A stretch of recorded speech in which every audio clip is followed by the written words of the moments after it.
Zdravím všetkých. Dneska mám pre vás jeden jednoduchý easy tip. Aj vy cvičievate výpady a máte pocit, že máte neustále nestabilné členky a bolavé kolená? Vyskúšajte výpadovú pozíciu odcvičiť v tomto nastavení. Chodidlá nasmerujete pekne dopredu a na šírku pánvy. Prednú stehennú kosť vytlačíte jemne von, pánvu aj s hrudníkom dotočíte o prednú nohu a v tejto pozícii udržíte vystretý trup a pevné brucho. Pomaly budem klesať dolu, pričom udržujem váhu v prednej nohe a vrátim sa späť.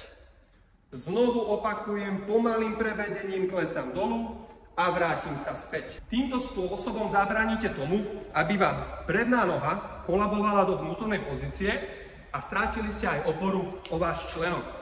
Hej? Toto rozhodne nechcete. Takto doma vyskúšajte a podielte sa s nami, či vám to išlo a či ste cítili zmenu.